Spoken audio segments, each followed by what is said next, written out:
Good afternoon, welcome to Manik Ias. Today we'll discuss current affairs of 19th February, sorry. And the topic is minority educational institutions and right to education. Right.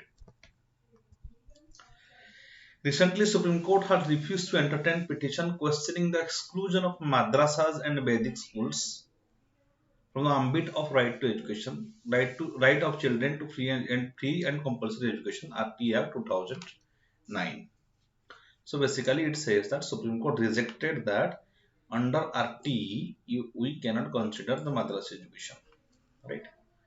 It has been excluded, right? And somebody has, I mean, filed a petition, and Supreme Court didn't entertain it. So what are the so here we have two aspects, right? On what basis they are applying for madrasa education under RT Act 2019 2009? They said that it is minority rights under Article 29 and 30 that they can establish their educational institutions and they can promote education, right? Minority education. At the same time, we have under Article 21A, we have right to education, right? But which do not recognize the education by the madrasas and similar educational institutions. So, so there is a conflict, right?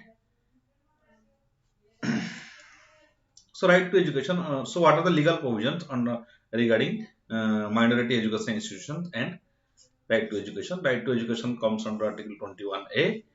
This describes modalities of importance of free and compulsory education. Free and compulsory education of children between 16 to 4 age of India under Article 21A of the Constitution. This Article 21A, it was not earlier. It was enshrined into Constitution amended under Article 86 Constitutional Amendment.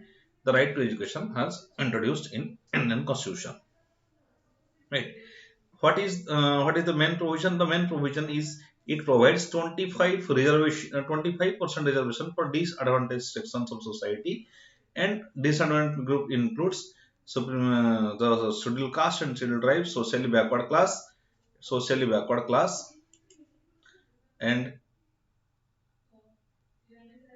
right, just wait. Society backward class, right? So 25% reservations in every school, even in private school there will be 25% reservation to yes, to the people, to the students from disadvantaged sections of society, that are from SCs and STs and social backward class. Under article, this is under right to education under Act 2009. Okay.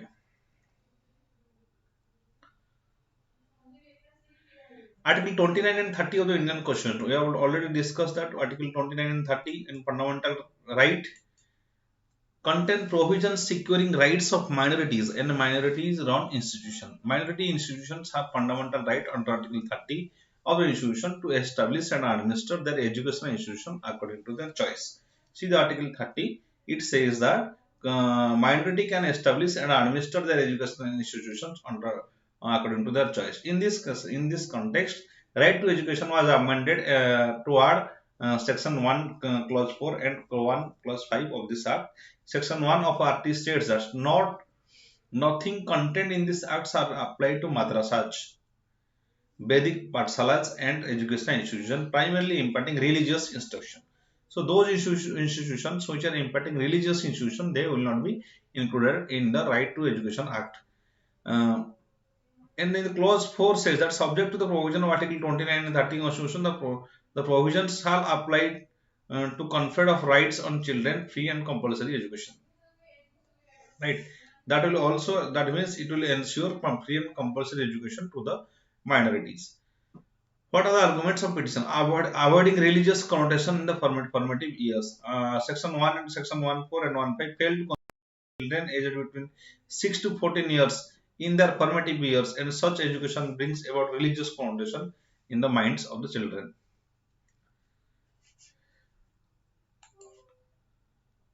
Next, level playing field. Introduction of common syllabus and common curriculum would enable every child to placed on a level playing field for the challenges of future right that should not be restricted only to free education. They must be have equal quality education without discrimination on the ground of socio-economic and cultural background. Adherent to constitutional values, it will meaningfully contribute to achieving the great golden goals set out in the preamble, particularly fraternity, unity, and national integration. So basically, it says that uh, we have Article 29 and we have Article 30, and also we have right to education under Article 2000 under and we have right to education act 2009, and it include and the 86th constitutional amendment included Article 21A as Article 21A as the right to education that will ensure free education, free and compulsory education from children between age 6 to 14 years of old.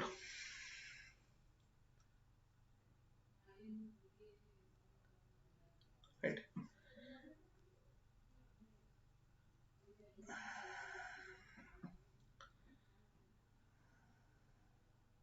So as a petition was demanded for the madrasa education and Vedic education, Supreme Court has denied that and refused to entertain the petition. Next, adherent to constitutional values, it will ensure national integration and particular fraternity when all the students or all the children they will read the same syllabus, right? They will not go to religious they will not study in religious lines. And secularization, this is one type of secularization means really decreasing the value of religion in social sphere, right? Making it limited to personal sphere. Decreasing the value of religion in social sphere is called as secularization. Consider what is secularism. It is the ideology which says that every religion is equal and equally religion need to be equally protected. So these are the positive things that they are their constitutional values. They play level playing field, and they bring modern education. That's why they are positive, and Supreme Court has refused to entertain madrasa education in under RT Act. Then what need to be done? Article 30 of the Indian Constitution ensure right of minorities to open their own institution for cultural, linguistic, and religious protection. However, it should not contravene Article 21A, which protects child's fundamental right, Article right to education. Okay. Then next we'll discuss. Sorry, it is my mistake here. It is institution in Granus. Yesterday we have discussed this. Uh, Here today we'll discuss especially. Today we'll discuss Pradhan Mantri Fasal Bima Yojana. Right. Recently, Maharashtra has signaled that it may opt out of Pradhan Mantri Fasal Bima Yojana. Andhra Pradesh, Jharkhand, Telangana, Bihar, Gujarat, Punjab, West Bengal, all predominantly agricultural states, have already opted out of the scheme. That is Pradhan Mantri Fasal Bima Yojana. It is launched in 2016 and being administered by the Ministry of Agriculture and Farmers Welfare. It placed the National Agricultural Insurance Scheme NAIS and Modified National Agricultural Insurance Scheme. So these are the two schemes, NAIS and MNAIS. They are replaced with Pradhan Mantri Fasal Bima Yojana in 2016. What is the aim of this? This will provide insurance cover, comprehensive insurance cover for failure of crop, thus helping the stabilizing the income of the farmers. Right? We have a problem of, see, in India more than 50% of land are rain fed. They are dependent on a monsoon, and monsoon is depends on various factors like El Nino, La Nina, like there are various factors which may affect monsoon, and there is also called climate change. Climate change also, I mean, this enhance the uncertainty in so far as rainfall is concerned, right? So erratic rainfall, this such erratic rainfall that lead to the problem. Erratic rainfall happens and that hampers the productivity of the crops, right? There are droughts, there is frequent droughts because of climate change, there is also frequent floods, there are also unseasonal rain, there is post harvest loss for harvest losses. Because of this problem, government has brought a new type of insurance scheme for the to reduce the cases of farmer suicide. Government has introduced Pradhan Mantri Fasal Bima Yojana, right? This is the scope for all food and oilseed crops and annual commercial horticultural crops. All food. This covers all food and oilseed crops. This covers all food and oilseed crops and annual commercial and horticultural crops which past yield data is available. Right. The premium is very low. It is 2% for the kharif crops and 1.5% for rabi crops, and for commercial and horticultural crops the premium is 5%. Remember, premium is 5% for horticultural crops, 2% for kharif crops, and 1.5% for rabi crops. Right. The premium cost over the overall farmer share will be equally subsidized by the states and the government of India. Government will provide 50% of the total amount that is required, and states will also provide half of the premium cost will be shared by the states and the government of India. Remember the special feature of Pradhan Mantri Fasal Bima Yojana, especially it covers post-harvest losses. Even if harvest is completed, it will also cover post-harvest losses, right? Due to unseasonal rain that is especially unseasonal rain comes because of westerlies. What is westerlies? Go and study in geography properly, then you will understand what is westerlies. It is basically it comes during the winter and ensures rainfall in northern India.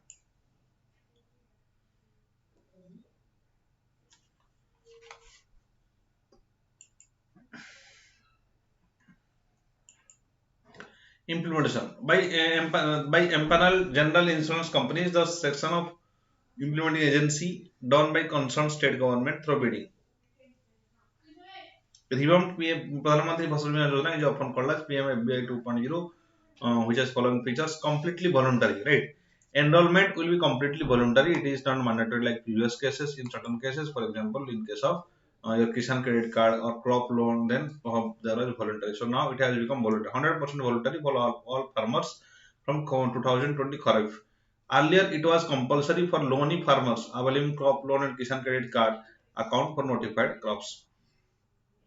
Earlier, it was mandatory for those who were taking loans from the government or having Kisan credit card. Now it's has become 100% voluntary. Any person may join Pradhan Mantri Fasal Bima Yojana, no may not join. Limit to central subsidy. The center decided limit to PMFY premium rates against which it would be a 50% of the subsidy to maximum 30% in unirrigated and 25% in irrigated areas. More flexibility to the state. The state government has given flexibility to the states to implement PMFBY and given their option to select the number of additional risk covers to features. If they can change, state governments can change or add some additional features or risk covers by spending some more amount of money, then states are welcome as well. In investing the ICE activities, insurance companies have now spent 0.5% of total premium collected on information, education, and communication activities.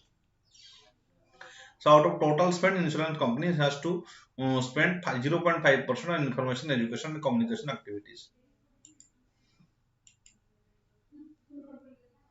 What are Pradhan Mantri Fasal Bima Yojana? The financial constraints of the state governments and low claim ratio during normal seasons are the major reasons of non-implementation of the scheme by the states. Financial constraint of the state governments and low claim ratio during the normal seasons.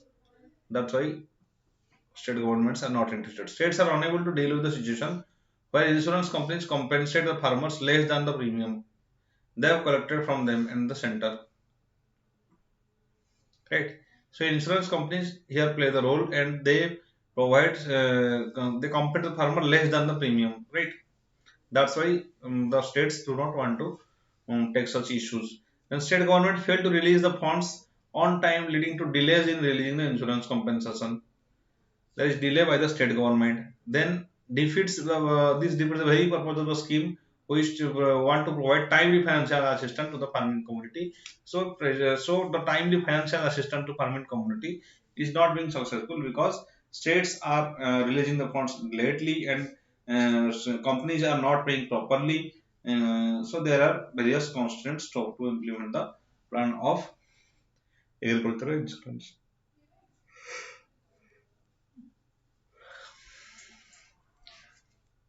Then claim settlement issues. Many farmers are dissatisfied with both the level of compensation and delays in the settlement. Right? Two issues: level of compensation that is not complete.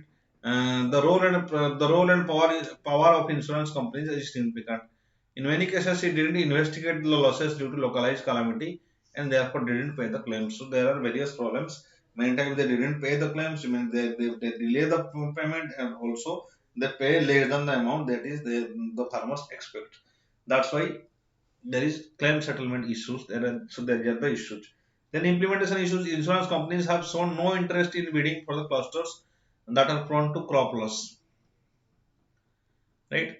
Further, it is in the nature of insurance business to entities to make money whether crop failures are low or vice versa. Right.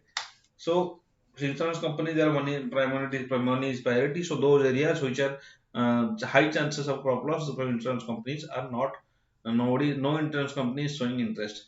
Now identification issues. Currently, PM Pradhan Mantri Fasal Bima Yojana doesn't distinguish between large and small scale farmers. Thus raises the issue of identification. Small farmers are the most vulnerable class.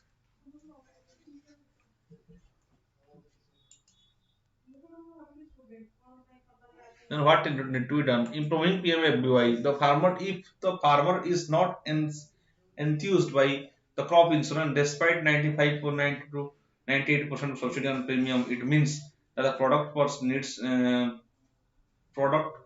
needs improvement. In this context, insurance companies should bid for a cluster for about 3 years so that they get better chance to handle both and bad years.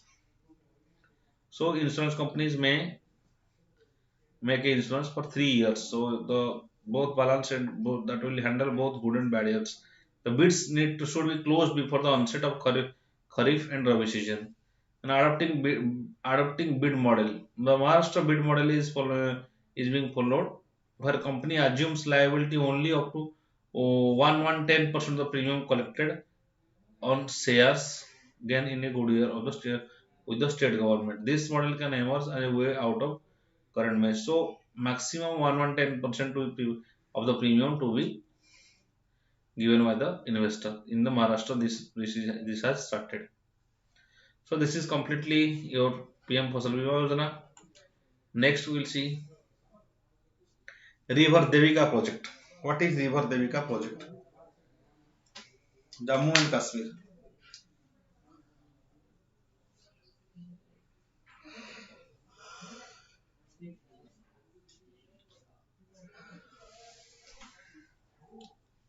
River Devika project it is built at a cost of 190 crore will be completed by 2022. What is River Devika project? It is work on the started in March 2019 and under National River Conservation Plan. See, this is River Conservation Plan. River Devika project. River Conservation Plan is going on River Devika project. Under the project, bathing ghats places on the banks of River Devika will be developed. Right. Encroachments will be removed. Natural water bodies will be restored. Catchment area will be developed along the creation ground. So, what are the main important points under the river Devika projects? Then encroachment will be removed and the bathing place that will be developed, right? And water bodies will be restored. Catchment areas will be developed, right? In the cremation ground.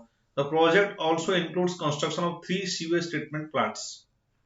sewage network of 129.27 kilometer, development of two cremation ghats, projects of projection of fencing and landscaping, small hydropower plants, and three solar power plants.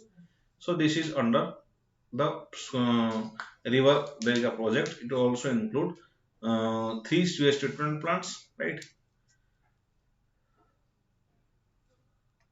Range is around 130 kilometer.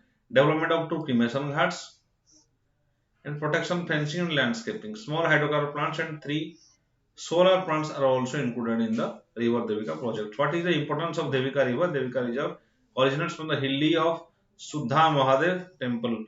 Remember Suddha Mahadev temple in Udhampur district of Jammu and Kashmir. Udhampur district of Jammu and Kashmir and Suddha Mahadev temple. This is where River Devika originates and flows downwards to the western Punjab now in Pakistan and it emerges with Ravi River. Ravi River. So River Devika merges with Ravi River. It emerges from Suddha Mahadev temple that is in Udhampur district of Jammu and Kashmir.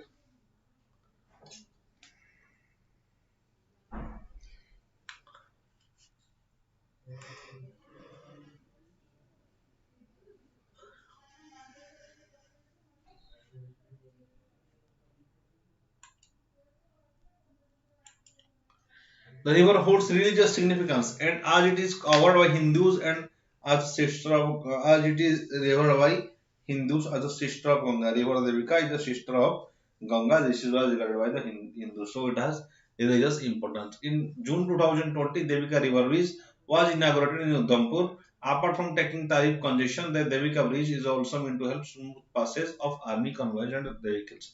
So for strategic, it has also strategic importance for the army, right? For transportation of army convoys and vehicles, that is on River Devika Bridge. Then what are the National River Conservation Plan (NCRP)? National Reserve Conservation Plan (NCRP) is centrally funded scheme launched in 1995, aimed at preventing the pollution of rivers.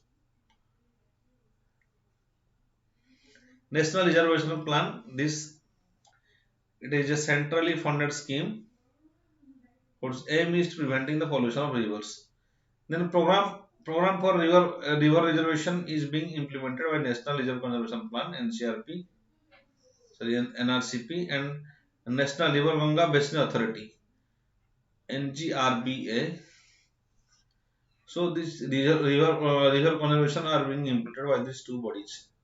National Ganga Council, also known as National Ganga Council of Rejuvenation, Protection and Management of River Ganga, as replaced by NRGBA, that is National Ganga River Basin Authority. So what are the articles covered under NRCP? Inception and diversion of works to capture raw sewage flowing into the river. So what are the basically job done by this even to control the pollution?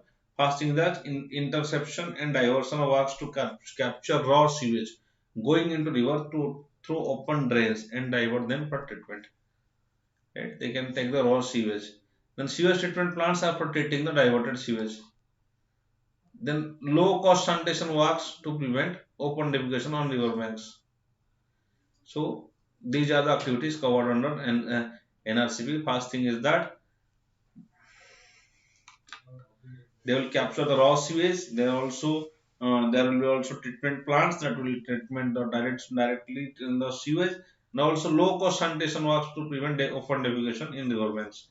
Right. So they should try to address the problem of open defecation in river bank. So these are the objectives or activities of NRCP.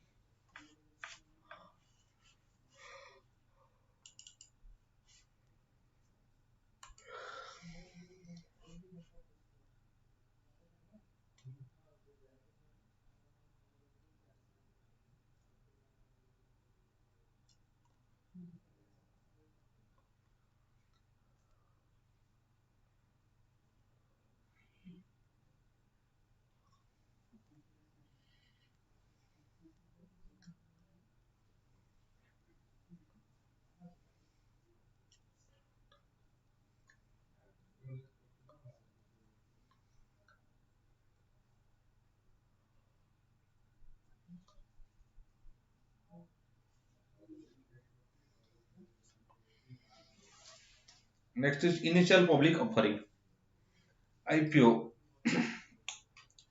What is initial public offering? Recently, government of owned life insurance company has filed its draft red herring prospectus DHRP for its mega initial public offering and the Security and Exchange Board of India, that is SEBI. The government, which own 100% of LIC, will be uploading 5% of its stake through IPO. 5% of stake of LIC that can be brought through government is trying to take it from IPO.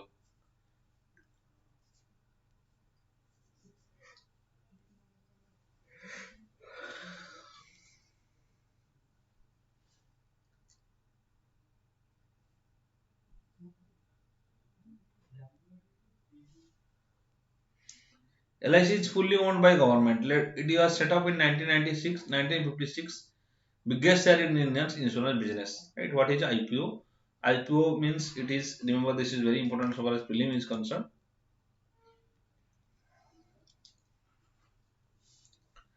IPO is the process by which privately held company or company owned by government, so the LIC, raises funds by offering public new investors. Right? Offering shares to public or new investors, it generates money, that is we call as IPO. Then following IPO, company is listed in the stock exchange. Following the IPO, company is listed on the stock exchange.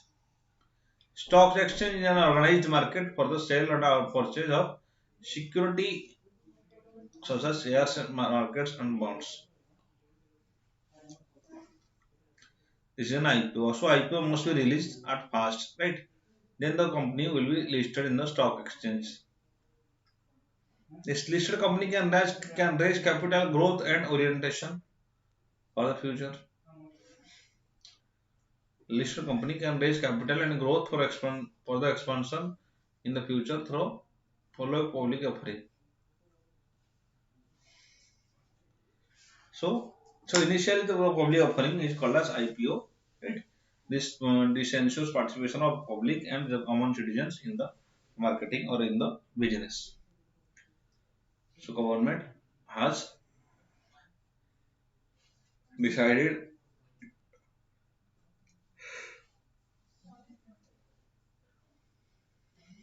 its mega IPO for life insurance corporation. Right?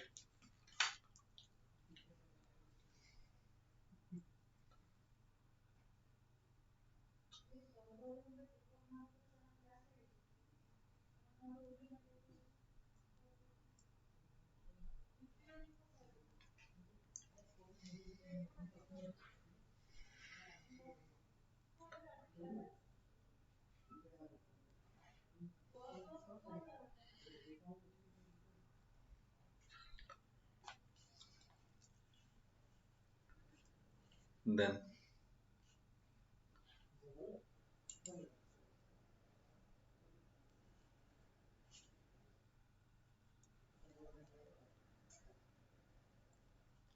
so we'll see the daily objective questions. Acinetobacter bognamani, that is Enterococcus faecalis, Escherichia coli, these all are, what are these all? They are pathogens that are able to develop resistance against antibiotics, right? These are the pathogens that develop resistant to antibiotics or antimicrobial resistance. So these are the pathogens that develop antimicrobial resistance or antibiotics means these are the medicines. If that antimicrobial resistance develops, then medicines will not work. Your expenditure will increase. At present, around 7 lakh people are suffering from antimicrobial resistance, right? After development of antimicrobial resistance or resistance to antibiotics, the top you need a high profile of medicines, right? High doses of medicines you need. So this is very bad for health. So this all type of this Acinetobacter and Enterococcus faecalis and Escherichia coli, these are the pathogens that are able to develop resistance to antibiotics. Which of the following tiger reserve became the first in India officially to introduce mascot Bhursing the Barasinga? Bhursing the Barasinga This is in Kanha Tiger Reserve. Bursting the Barasinga, Kanha Tiger Reserve, Assam. Bursting the Barasinga, that is in Kanha Tiger Reserve. Then next, which of the following states is Raimana National Park is located? Raimana National Park is located in Assam state, right? Raimana located National Park. It is located in Assam.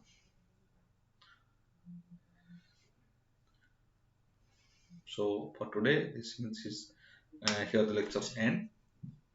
Thank you.